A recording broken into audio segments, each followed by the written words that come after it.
Hello guys, welcome back to Maths First Aid. Now for today's topic, we are going to touch on integration by parts. It's one of the last few sections of the integration chapter.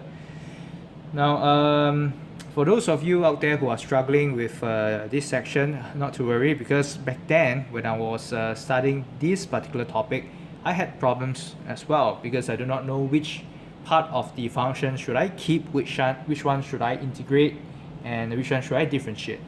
And the school, I believe, would have taught you this formula.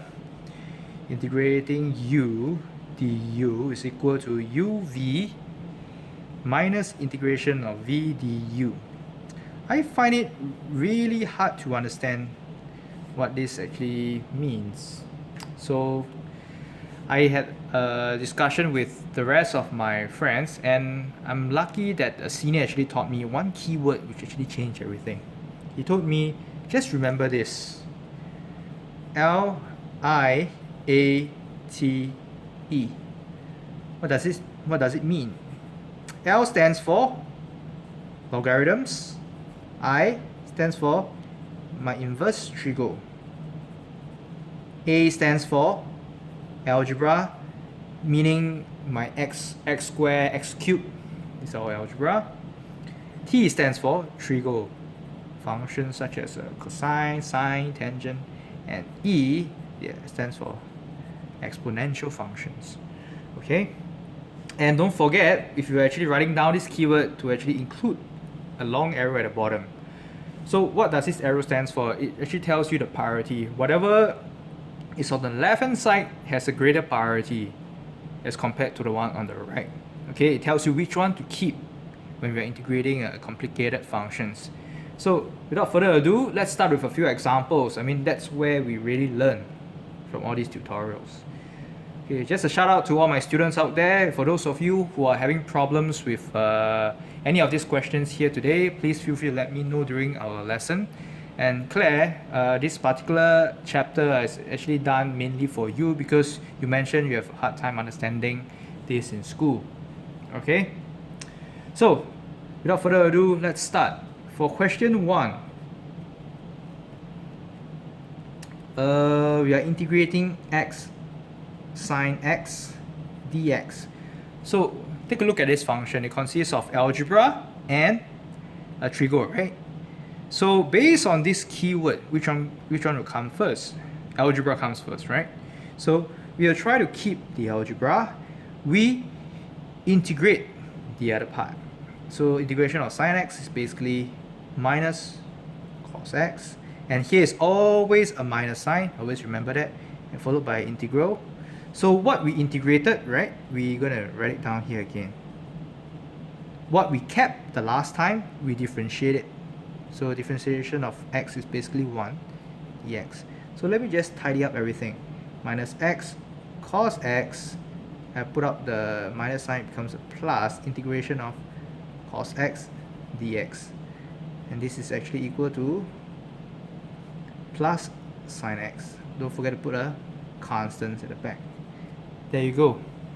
Short and sweet, right? Let's start off with a few other examples. Now, if you're going to work on something a little bit more challenging, let me see. Based on my materials here, okay, maybe this one. Integration of x squared cosine 3x dx. So same thing, algebra and trigonometry, right? So based on the keyword L-I-A-T-E, the algebra comes first, followed by trigo. So simple, it's pretty straightforward. We are going to keep the algebra, x squared. We are going to integrate the trigo function. So integration of cosine 3x is basically sine 3x over 3. Here's always a minus. Okay, integration of what we integrated earlier on, we're just going to rewrite it here. Okay. Then what we kept last time, we're going to differentiate it. So it's basically 2x so dx, right? So for myself, I would like to tidy up the whole expression whenever I can. So this is what I usually do, and I would like to take out the constants outside to make it simpler.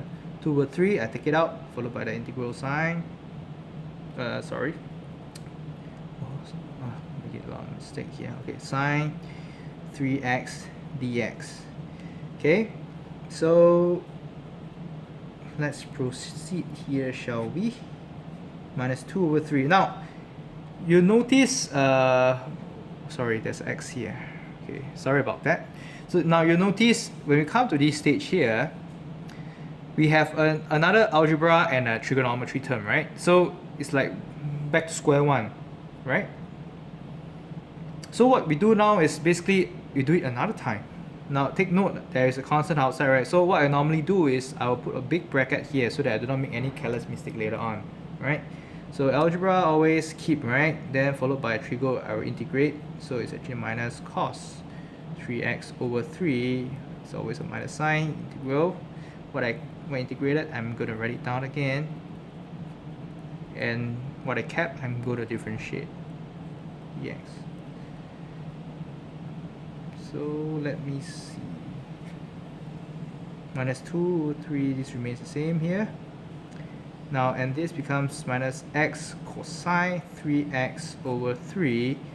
The minus, I'll bring it out, becomes a plus integral of cosine 3x over 3 dx. Okay?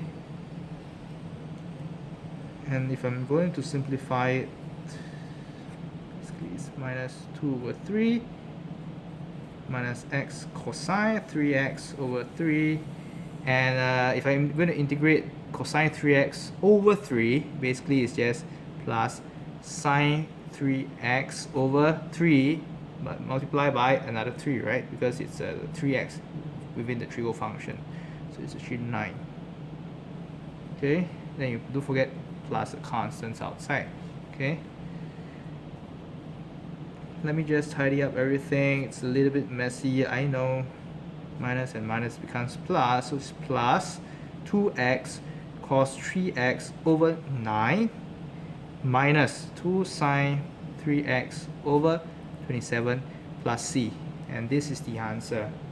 For those of you who would like to simplify to bring out a common factor of 1 over 3, please do so.